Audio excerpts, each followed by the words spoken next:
কোরবানি ঈদ শেষ হয়েছে প্রায় অনেক দিন হয়ে গিয়েছে, কিন্তু আমার পছন্দের খাবারটি এখনও রান্না করা হয়নি। তাই ভাবলাম আমি আজকে আমার সেই পছন্দের খাবারটি রান্না করব, আর সাথে আপনাদের সাথেও সেই রেসিপিটা শেয়ার করব। প্রথমে আমি এখানে পেঁয়াজ কেটে নিচ্ছি আর কাঁচামরিচ কেটে নিচ্ছি। কাঁচামরিচগুলো আমি একটু বেশি করেই দিব, কারণ আমি ঝালের পরিমাণটা একটু বেশি খাই সব জিনিসেই। গরুর ভুঁড়ি সবসময় আমি হাতে মেখে রান্না করি। আমার মনে হয় হাতে মেখে রান্না করলে খাবারের স্বাদটা অনেক বেশি বেড়ে যায়। আমি গরুর মাংস হাতে মেখে রান্না করি।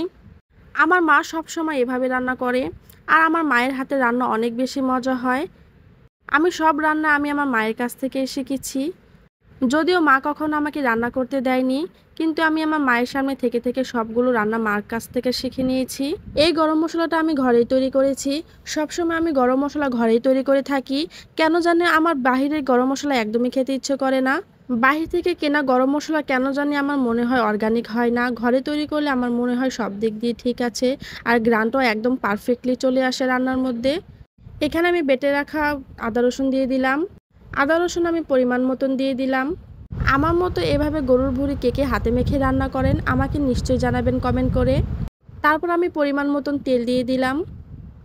কোরবানির গরুর ভুঁড়িতে অনেক বেশি তেল থাকে, কারণ তেলের পরিমাণ একটু কম দিয়ে দিব। আর স্বাদ মতো লবণ দিয়ে এখন আমি সবগুলো একসাথে মেখে নিব খুব ভালো করে। এমন অনেক মানুষই আছে যারা গরুর ভুঁড়ি পছন্দ করে না, কিন্তু আমি তাদেরকে বলতে চাই একবার রান্না করে খেয়ে দেখবেন, আসলে এটার মজা অতুলনীয়। আমি ছোটবেলায় দেখতাম অনেক মানুষ গরুর ভুঁড়ি একদমই পছন্দ করতেন না, কিন্তু এখন দেখি প্রায় অনেক মানুষেরই গরুর ভুঁড়ি অনেক বেশি পছন্দ।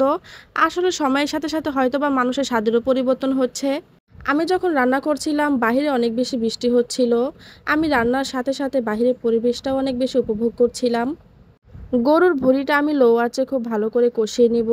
আমি কিন্তু গরুর ভুঁড়িতে একদমই পানি দিইনি। এখানে অনেকটা পানি উঠেছে, আর আমি এই পানিতে ভালো করে কষিয়ে পানিটা কমিয়ে নিব।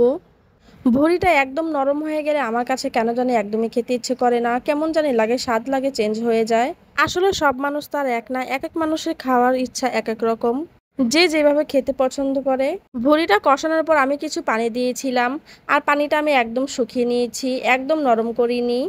আর আমি ভুঁড়ি রান্নাটা সবসময় এভাবে মাখো মাখো অবস্থাতে নামিয়ে ফেলি। এভাবে আমার খেতে খুব বেশি পছন্দ।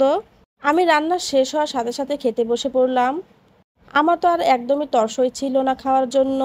আমার মতো এভাবে কে কে ভুঁড়ি রান্না করেন আমাকে কমেন্ট করে জানাবেন, আর কে কে এভাবে খেতে পছন্দ করেন। ভুঁড়ি রান্নাটা অনেক বেশি মজা হয়েছিল। আমার তো এডিট করার সময় আবার খেতে ইচ্ছে করছিল।